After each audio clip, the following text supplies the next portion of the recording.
mas agora é hora da nossa coluna Ciência e Tecnologia. Verdade, hoje o professor e cientista Marcos Eberlin vai falar para a gente a respeito da ciência do lavar as mãos.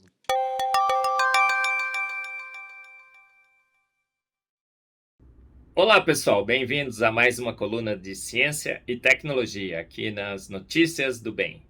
E hoje vamos falar sobre a ciência do lavar as mãos. Você percebeu nessa pandemia que todos passaram a dar ainda mais importância à higiene, ao lavar as mãos, e que essa prática deve ter salvado muitas vidas. Lavar as mãos para eliminar agentes infecciosos hoje é uma prática comum, não só nas nossas casas, mas nos hospitais. Os procedimentos antissépticos estão por todos os cantos e todos os lugares, nas salas de cirurgia, principalmente. Mas será que sempre foi assim? Não. Você sabia que antes lavar as mãos não era um procedimento comum, inclusive entre os médicos? E há um caso muito característico e ilustrativo. Por exemplo, no início do século XIX, as mulheres eram internadas para terem os seus filhos num hospital muito famoso em Viena, na Áustria. Mas havia nesse hospital duas enfermarias, a enfermaria número 1 e a enfermaria número 2. Mas era incrível, porque na enfermaria número 1, as mulheres morriam frequentemente por o que se chamava de febre do parto. Uma taxa de mortalidade muito alta, que chegou até 18%. E as mulheres, às vezes, preferiam ter seus filhos em casa ou nas ruas do que se internar nessa enfermaria número 1. E ninguém sabia exatamente por quê, mas algumas chegavam a implorar para não serem internadas ali para ter seus filhos. Uma altíssima taxa de mortalidade por causa dessa febre do parto. E na outra enfermaria, número 2, a taxa era bem menor e ninguém sabia exatamente por quê. Mas até que um médico, o Dr. Semmelweis, resolve investigar esse caso.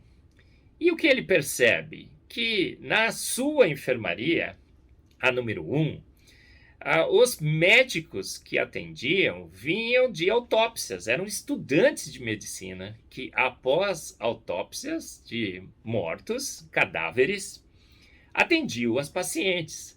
E na enfermaria número 2, não, eram parteiras. E após um acidente com um amigo seu, que morreu depois de ser cortado por um desses estiletes que utilizavam nas autópsias, ele percebeu, nossa, alguma coisa é transferida dos cadáveres para as mulheres. Nessa transferência, então, estaria o motivo das mortes. O que ele chamou de material cadavérico. Alguma coisa estava sendo transferida. E ele, então, instalou na sua enfermaria um procedimento, uma regra, que os médicos deveriam fazer o quê? Lavar as suas mãos, com uma solução de hipoclorito de sódio. E olha o que aconteceu com essa prática. A mortalidade caiu de 18% para menos de 1%, salvando muitas e muitas vidas. Mas será que todo mundo ficou contente? Não. Os médicos não aprovaram a regra. Esse procedimento foi inclusive contra conceitos e consensos científicos da época. Não se conheciam os micro-organismos. E o Dr. Semmelweis, então, foi afastado da enfermaria. Um novo médico assume e retira a regra. E o que acontece? Novamente, a mortalidade aumenta. Semmelweis realmente foi tido como um louco. Ele morreu num hospício, olha só. E o seu trabalho durante a sua vida não foi reconhecido. Mas Alguns anos depois, quando Pasteur, um grande homem, um homem que cria em Deus, um criacionista, um dos maiores cientistas de todos os tempos, descobre os micro-organismos, todo mundo passa a reconhecer que Semmelweis estava certo. Então, hoje ele é conhecido como o pai dos procedimentos antissépticos. Então, tudo isso que a gente tem visto na pandemia, lavar as mãos, isolar os pacientes com procedimentos antissépticos também, para que os micro-organismos não se propaguem como os vírus, esse é um procedimento mais recente, da medicina recente. Mas o mais incrível de toda essa história é que muitas e muitas vidas poderiam ter sido salvas se os médicos, durante toda a história da medicina, tivessem lido a Bíblia. Por quê? Porque nós vemos, não é, regras, a regra de Semmelweis já estava escrito na Bíblia. Em Números 19, é muito claro, ele diz o quê? Olha, tocou num cadáver, está impuro, você tem que se lavar o seu corpo, as suas mãos, toda a sua vestimenta. E em inúmeras outras passagens na Bíblia, vemos procedimentos e regras antissépticas sensacionais, perfeitas. Percebe-se, portanto, que o autor da Bíblia, o nosso Deus, conhecia os micro-organismos muito antes de Pasteur, e as regras bíblicas já deveriam estar estabelecidas na medicina.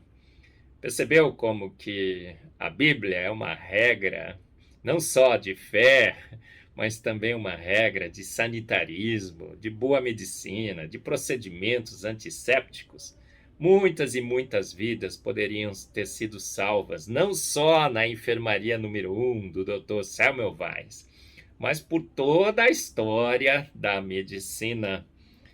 Então, um procedimento que é hoje realizado na pandemia, lavar as mãos, isolar os doentes com doenças infecciosas, já estava descrito em extremos detalhes na Bíblia.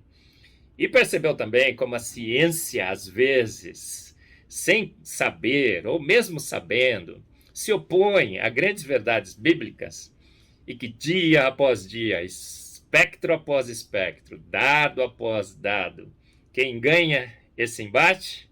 A Bíblia, a palavra de Deus, escritas por um Deus que tudo sabe, inclusive um Deus que já conhecia esses organismos microscópicos e já havia estabelecido na sua palavra procedimentos que teriam salvo muitas e muitas vidas se o homem não tivesse abandonado a palavra e procurado seguir seus próprios caminhos.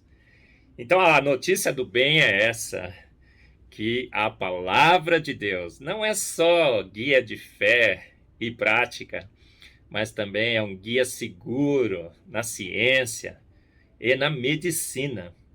Um guia seguro que leva a salvar vidas, por exemplo, na pandemia. Procedimentos já descritos na palavra de Deus salvaram vidas e continuam salvando vidas.